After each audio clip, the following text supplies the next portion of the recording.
we both know that man is undoing for our country. I ain't talking about that man. I'm talking about what it meant for me. But why is that so fresh? You got his hat on though. No, it's my hat. I made this version.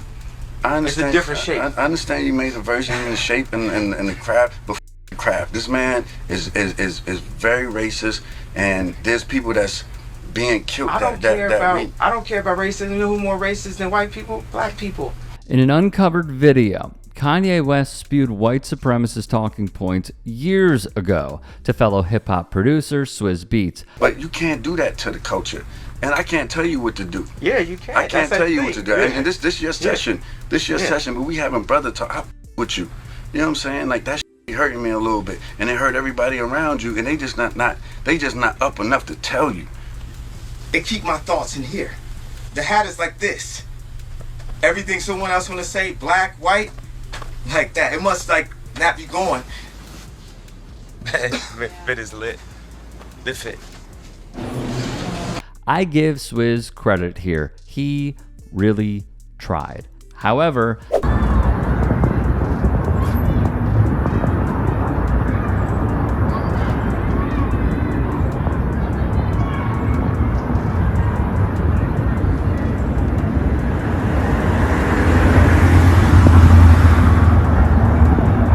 I truly do wonder what he thinks of this monstrosity. And this one as well.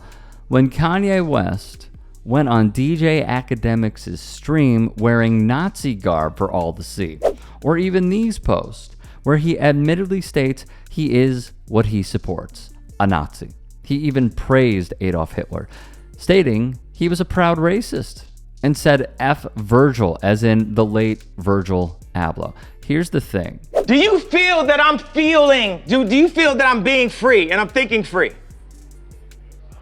Yes. I actually don't think you're thinking anything. I think what you're doing right now is actually the absence of thought. And the reason why I feel like that, because Kanye, you're entitled to your opinion. You're entitled to believe whatever you want.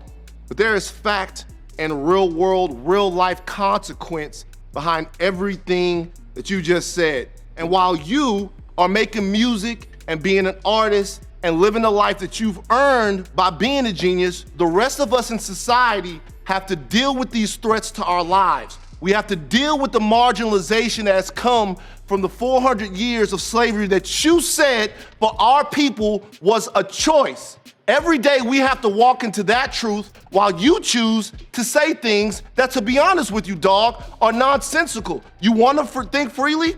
That's fine. I'll combat your free thought with my free thought because mine is grounded in a reality that I have been given and a reality that I'm going to change, but I'm not going to do it by pretending that the enemies are on the same team as me. And frankly, I'm disappointed, I'm appalled, and brother, I am unbelievably hurt by the fact that you have morphed into something, to me, that's not real. That's the way I feel. Remember when Van Lathan checked Kanye in 2018? He loved Nazis while he was... Now here's the thing.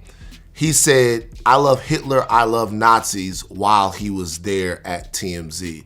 It was either Hitler and Nazis or just Hitler or just Nazis. Which is basically synonymous. Yeah.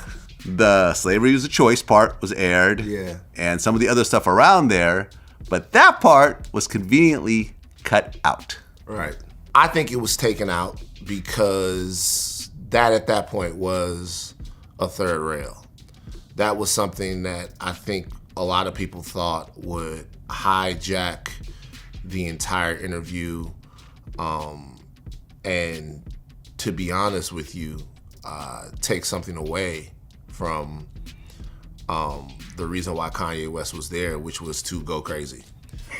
I mean, I'll just be honest with you. Kanye West, at that particular point, no one thought that Kanye West was coming to TMZ to have a measured, informed conversation about anything. He was spiraling. I didn't even know he was coming until 10 minutes before he got there. He was spiraling, and I think they wanted to probably because he came back again after that. And people, that was a less eventful conversation, but after he went to Washington, and did whatever he did with Trump, he came back after that. And so I think in order to maintain some sort of relationship with Kanye West, it was asked, first of all, for it to be taken out. By Kanye. By Kanye? Yeah. So it was asked to be taken out. And I think that was a solid that was done. But I want to make sure that everybody knows I can't really speak on why it was done because it wasn't my decision that had been made. But they asked for it to be taken out, and it was taken out. Well, it turns out that we could have learned of his Nazism a long time ago, but TMZ took it out from those clips that featured. I actually don't have any problems at all with the word nationalism. I think that it gets, the definition gets poisoned by elitists that actually want globalism. Globalism is what I don't want. So when you think about, whenever we say nationalism, the first thing people think about, at least in America, is Hitler. You know, he was a National Socialist, but if Hitler just wanted to make Germany great and have things run well, okay, fine. The problem is that he had dreams outside of Germany. He wanted to globalize. He wanted everybody to be German. This insufferable human, Candace Owens. Kanye West, he decided to showcase his new Yeezy line during the Paris Fashion Week. And of course, it had to be this. Yeah, White Lives Matter. That's great. He partnered up with conservative advocate Candace Owens. Yeah, they were joining together and wearing their White Lives Matter shirts.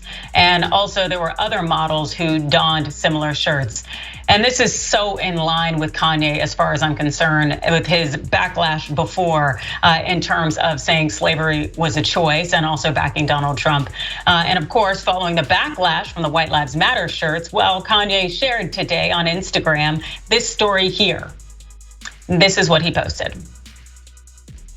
It says, everyone knows Black Lives Matter was a scam. Now it's over. You're welcome. Kanye would say of the MAGA hat, this represents good and America becoming whole again.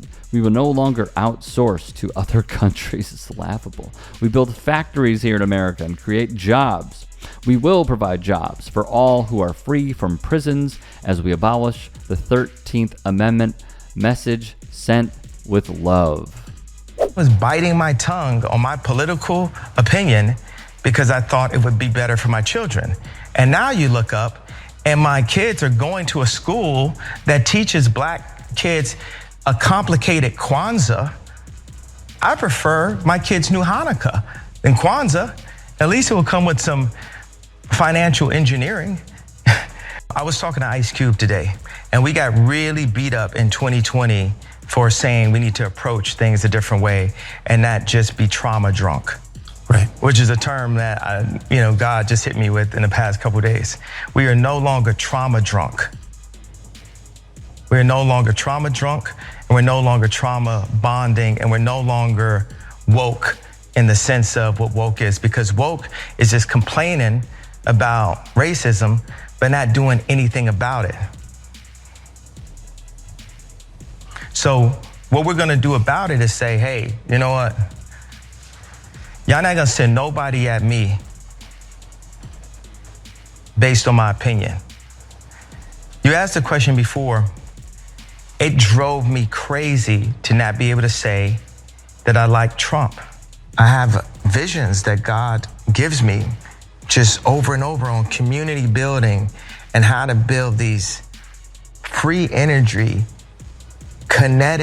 fully kinetic energy communities where we put the least impression on the earth. We're not building the new New York skyline fight, that we are humble in the way that we present ourselves. We've got to rethink who we are as a species.